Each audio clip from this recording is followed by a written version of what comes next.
for this video, we'll be talking about GKS, the requirements, the things you need to do, and the things that could help you get that scholarship. So first things first, what is GKS? So GKS is Global Korea Scholarship. It's a fully funded scholarship offered by the government of South Korea. So for this scholarship, you'll be invited to go here in South Korea to pursue a degree of your choice, and you don't have to pay anything. The moment you leave the country, your country, they will be covering everything from airfare to your swab tests upon arrival here, your allowance, tuition fee. The idea for this scholarship is to cultivate learners from different country, and then at the same time give contribution to their countries through the minds of these students. And in 2020, I was one of the lucky 43 GKS students from the Philippines awarded with this scholarship, and currently we're here in South Korea studying Korean language classes. For this program, it is important for you to know that it's divided into two. We have the graduates and the undergraduates. For this February, it will be for the graduates program, meaning masters and Ph.D. The undergraduates already passed. I think it was November or December last year. So by this month and next month, passers from all over the world will be heading to South Korea to quarantine, and then a few months more they'll be starting with their Korean language classes. So that's about it. Since this will be for the graduates, and also I am from the graduates program, I am more capable of sharing my experiences under the graduates program. So under the graduates program, it's divided into two tracks. We have the university track and the embassy track. By the name itself, you'll be able to distinguish the difference. University track is you apply directly to the Korean university you want to apply to.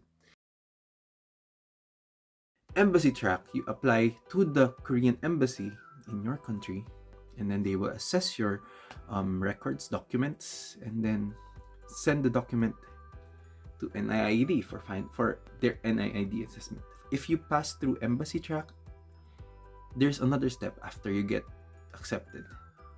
You must be accepted by the Korean university. So there are key differences for the two mentioned tracks. One is that for the embassy track, you can apply to 3 different universities in South Korea. As for the university track, you can apply only to 1. So some of you might think, oh, it's disadvantageous to apply to university track and embassy because I have 3 choices, the other one only has 1. It's not really that, because for me, the advantage of applying through the university track is you can focus yourself on understanding the university you want to apply to.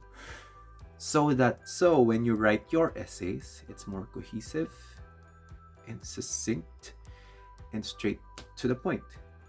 That will be harder if you will be tackling 3 different universities in South Korea, especially since these universities might vary in their core values, their programs, and their majors. So it's really you weighing which one is better. So the choice is yours. Some of you might ask, okay, since there are 2 tracks and then there are 2 deadlines for each track, is it possible for me to apply at the same time university embassy track? The answer to that is no. You cannot apply at the same time. Again, putting emphasis on at the same time. University track has a different deadline for the embassy than the embassy track. So the embassy track, for example, holds their assessment first week of March up to second week of March, and then releases their result on third week of March. Let's say hypothetically, on the third week of March, you failed in the embassy track's assessment. So from third week of March up to the end of March, you still have 2 weeks to prepare your documents and to apply to a university that sets its deadline at the end of March. Meaning, you can apply through the university track if you fail the university track assessment. So it means after the university embassy track first, then university track. That's possible. But applying at the same time, it's not possible. And if you get through to both track, you might get disqualified because NIIED will know that they find your name at the embassy track successful passers, and then you find your name in the university track successful passers. Instead of getting the scholarship, you'll get disqualified for it. The requirements for GKS is quite extensive in terms of list. I will share a link in the description portion of this video to which you can find the different requirements for this, because there is a checklist. First are required documents, and second there are additional and optional documents. So of course for the required, you have to submit them. For the additional, the idea is that if you submit these documents, you get extra merit points from them, like advantage over the others. Because of course, if you have, for example, IELTS or TOPIK score, that's already a plus point for you. And then if you are like a descendant of a Korean veteran and everything listed on the list of additional documents you can provide, you get extra merit from them. But this won't guarantee you getting the scholarship. As mentioned again, these are additional documents that can increase your chance, but not get you the scholarship, because it's still a holistic assessment. You may get these points, but in terms of like in totality, the other students can still have a better profile compared to yours. So with the document management for the scholarship, it is vital for you to follow the instructions of NIIED, because I firmly believe that the document, how you manage your document, is the first step of their assessment on your application. How does this work? For example, you submitted 7 out of the 10 required documents. Automatically they won't be including you for the next step because you lack the documents, right? But if you submitted 10 out of 10, it's like an easy pass in the document assessment part, because you satisfy all the required documents needed by the embassy or the university you're applying to. It's like treat the scholarship as if it's a job interview or an application for a job. They need documents, they need essays, they need certificates. If you won't be able to provide the required documents, then what would be their basis for your assessment, for the assessment of your application? And make sure if they tell you put signature on the envelopes, you put signature on the envelopes. If they tell you put labels on the documents, put labels on the documents. Put numbers. If they tell you to put numbers, put numbers. If they tell you to give apostille documents, give apostille documents. Because following instruction is the first step of any assessment or any scholarship program, job application, anything else. If you don't follow the instruction, I think it would be harder for you to get the scholarship, because that's basically the first step. There's a new rule given by NIIED stating that notarized documents or original documents will not be accepted anymore for the starting 2020 GKS Graduates Program application. This would mean that they will only accept apostilled documents. So it is like a document approved and assessed by the Department of Foreign Affairs of your country, or the consul or embassy of South Korea in your country, that document is really valid, authentic, and certified. Meaning they won't accept notarized copies or even the original document of your TOR or your birth certificate or your transcript of records, diploma, certificate of graduation, nor your birth certificates. That's critical, especially for people in my country, because it's so hard to get a schedule for apostille, and then you have to do it. It's a requirement now. So even original documents are not accepted. It is the new policy because NIIED won't be returning any of your documents after assessment. Pass or fail, it's already their document. And then they will be, I think, I'm not sure about this, but I think they won't be keeping it for a long period of time due to data privacy issues and concerns. But you get what I mean. They won't be returning it to you. So if you submitted an original diploma and then you didn't get the scholarship, that's a lost diploma already. So you have to request from your school. But that's the new rule. It is critical, especially for Filipinos, because like now it's so hard to get a schedule for an apostille. So as early as possible, you should secure a slot and then get your documents apostilled, so you don't have to worry about the doc.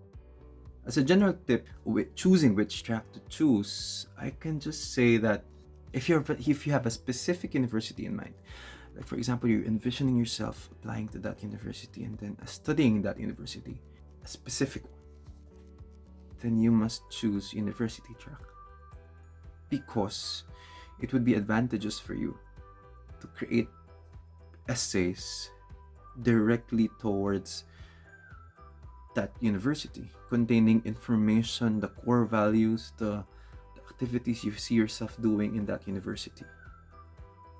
However, if you are not so sure about a university, I mean, you have a lot of universities in mind. You want this in Busan, in Seoul, in Jeju. If that's the case, then I would suggest you're choosing embassy track.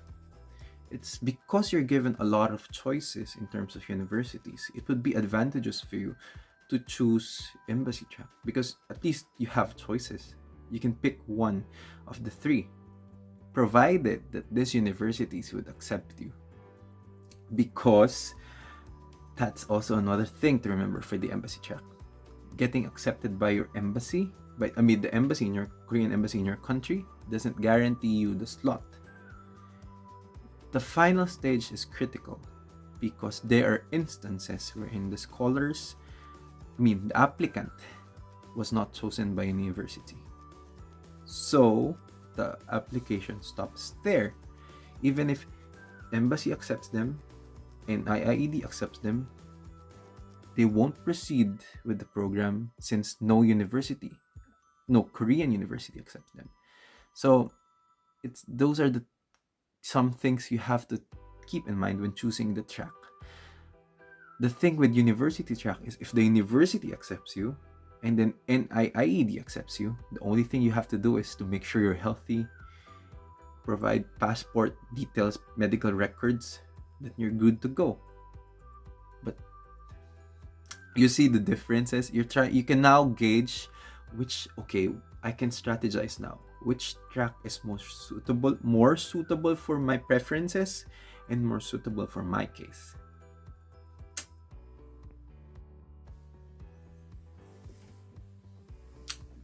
Aside from knowing the track, you also have to determine which universities you want to enroll to get your admission. So, for my case, I got admitted to Hanyang University under their School of Business. One important thing to think about when choosing university is that will this university provide me opportunities in case of internship? Is there a program that would help me adjust to the university through a buddy system? Does this university share the same core values that I value? For example, I value the idea of work is love. Doing good work is love. And when I was searching for universities, I found that Hanyang University carries the same virtue in their how they do things. They show their love for people by working hard, working quality. working with providing quality work. And then the culture in Hanyang University really matches my preferences because I'm looking for a business environment wherein I can develop my business skills more, as well as exposing myself to international culture and network, which is possible because my program uh, admits foreigners. So, I mean, you can see the matching, right? I want a university that matches my core value. I check the core value of Hanyang University. Fits well. I want a university that would provide me assistance in adjusting to Korean culture, to Korean life. I check universities that offered activities. They have a buddy system. They will assign Korean to you to help you adjust, learn Korean more, and feel the vibe of Korean life. I want opportunities to interact with foreigners. I checked Korean courses in Hanyang University. Oh, there is a foreigner. There's a major that accepts foreigners. I'll be having classmates from students all over the world. Fits perfectly. I want a university that is capitalizing on the idea of development and entrepreneurship. I checked the goals of Hanyang University. It fits. They're the engine of innovation, the engine of growth. And then, like, everything, my needs, my preferences, my ambitions, fits with what is the core values, the virtues, the courses, even the program of Hanyang University. So that is how I check the fitness of the university to my requirements. At the same time, my preferences to the university's culture.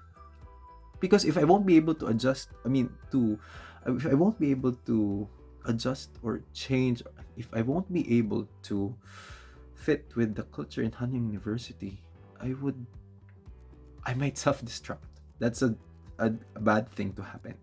Like, if your direction is totally different from what they aspire or what their goal is, it's so hard. It would be difficult for you to finish your major. The next critical part of this application is aside from the documents, would be the essays. So as you see, we divided it into two: the document sides, the certificates, and then the essay side. So NIIED checks your documents. The same time, they check your essay. For the essay, how can I say it? One tip, again, is to follow the instruction. It's so cliche, but it's really important. They have instructions for everything. For the essays, if they tell you to answer all the questions, make sure you answer all the questions. If they tell you to write on one page only, write on one page only. Again, following instruction is the first step. Another tip I can give you when writing your personal statement is that make it personal. They don't want seeing in your essays that you're a good student, that you have this 4.0 GPA, that you're an excellent leader.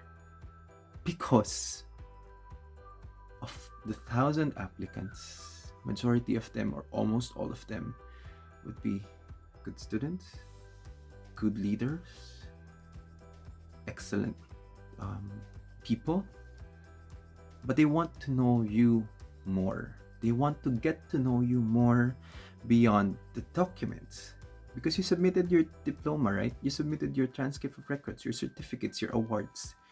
They want to know you on a personal level, not on the grades and achievements level, because as mentioned, this is a scholarship and every applicant is expected to be good in terms of grades and academic perspective. So everything you want to share that is not grade related, you can put on the essay, especially in the personal statement. Again, it's a personal statement, so You state personal experiences, personal learnings, growth, changes, metamorphosis, and then make it creative in a way that they won't get to the fictional level. But what I mean by creative is that you don't write fictional stories. You write your story. You write your own experience. Just make it creative and yet exciting to read.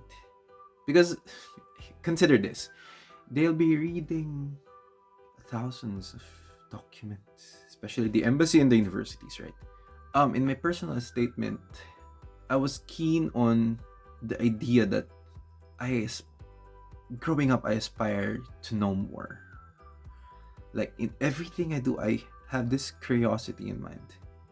I was curious, and I built on that. Like in every aspect of my academic journey, even on my work, there is the curiosity in it. And that is what I think made them think about me more. They made them curious about me. I'm not sure if that's how it's really worked, but that's how I did my essay. And I was fortunately awarded with a scholarship. I really give importance on the essays because those are the things that goes beyond the grades. Those are the things that you can change, because you cannot change your grades. It's already done. You cannot change your achievements. You cannot change your background. It's already on the behind. But on the personal statement, it's what you can create. It's more of on the present, what you learned from the past, and then how can that propel you the future. And I hope you learned or got some ideas on how I write personal statements.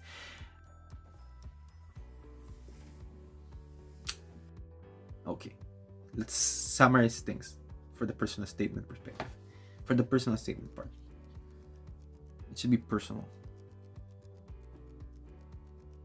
succinct yet creative. Yeah, imagine that, succinct and creative, right? But that's really how it's made. Succinct yet creative. 3, aside from being personal experience or reality, it should be can be supported by documents. If you say you were part of if you were the top of your class, make sure your certificates support that. So this is the thing, everything you say in the personal statement, especially those related to your grades, achievements, should be supported by either your transcript of records or your certificates, because those things come in hand. So number 4 is make a story, excite the readers, and the last but not the least, finish your personal statement with a bang. Finish it with a statement that would make them, okay, this is my applicant, this is my scholar. Okay, this person fits well to the university. Okay, this person, from the embassy perspective, this person will be a good student in South Korea. As for the university track perspective, this student fits our university. He has the values, he has the core being practiced here in our university. He fits well. He will fit in our culture. So those are the things that you should consider when you're writing your personal statement. And above all, answer the questions. Answer the 4 questions. Why Korea? Why this university? It's on the I forgot. Answer the 4 questions for the personal statement. If you answer only 3, I'm sorry. It should be the 4. Every question should be answered. Because again, following instruction, following the font size must be correct.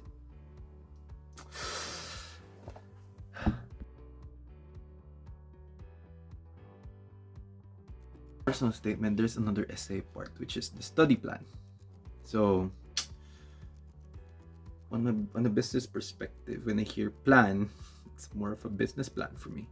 So what I did is I treated this portion like a business plan, like a real plan. So I learned in my university days the idea of smart planning. It should be specific, measurable, attainable, realistic, and then time bound.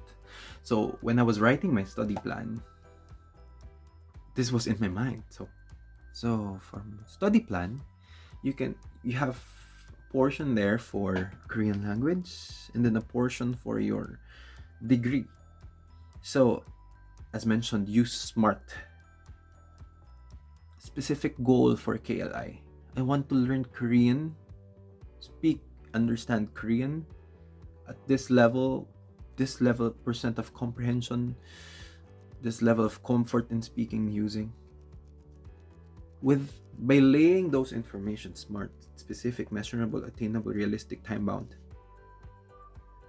they're given a dimension of you, like, okay, this person organizes things and strategizes things in a way that it's easy for him to identify his weak points, his strengths, his progress. Because what I did is, like, I put a table. Okay, first semester, I would learn this much words, this level of comprehension. Next semester, I can speak basic Koreans to my teachers and Korean friends. I can try to read newspaper.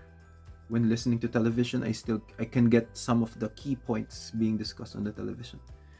By this semester, supposed to be, I'll be getting my topic level, achieving this level of comprehension in listening, reading.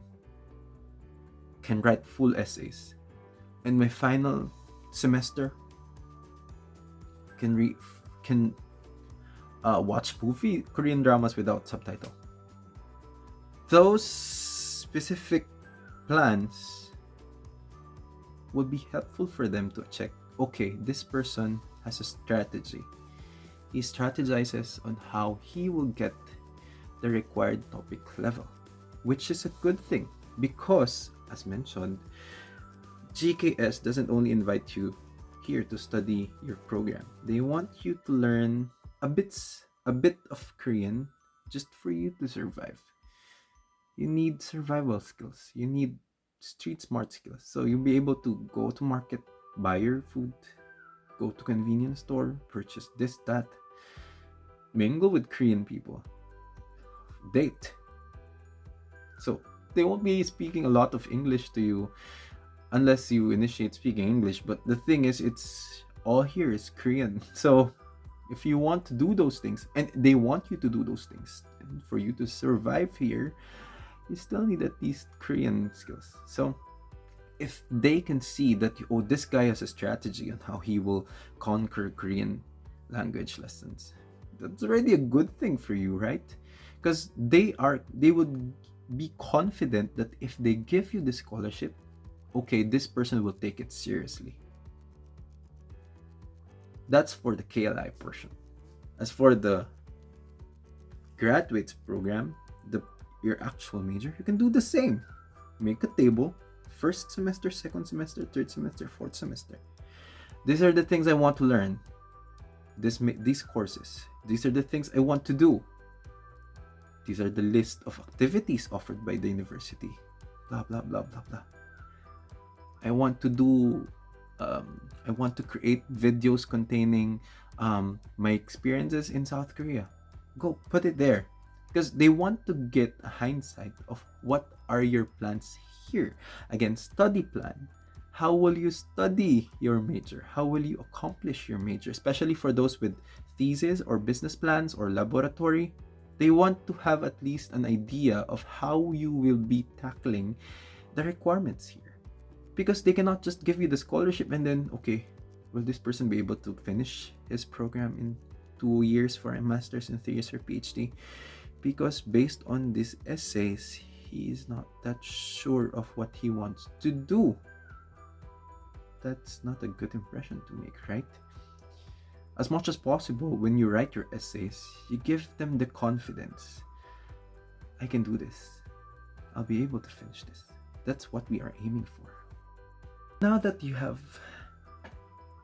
gained information about GKS, the requirements, the documents, and the essays, how to choose the university, which track to choose, you already put your foot on the door of this scholarship. Do you know what I'm saying? You're already in front of the door. Your foot is there. It's already there. You just have to patiently wait. Make sure you're organized, detailed, oriented in terms of doing things, checklist and all. And then just pray to the God you pray to, that you get the scholarship. Because for my friends who tried to apply it and didn't get it, I always say them that it's not yet your time then. If it's not given to you this time, it's not your time. Because everything happens for a reason. If you get it, it's because you're ready, and putting you here would bring you success. If you didn't get it, it's you're not ready. You haven't discovered things about yourself yet, and you might end up destroying yourself if you put in that situation. So that's the thing. See you on my next GKS series. Hopefully by then we'll be discussing more of about what's life after getting topic, what's life after completing KLI. Bye bye.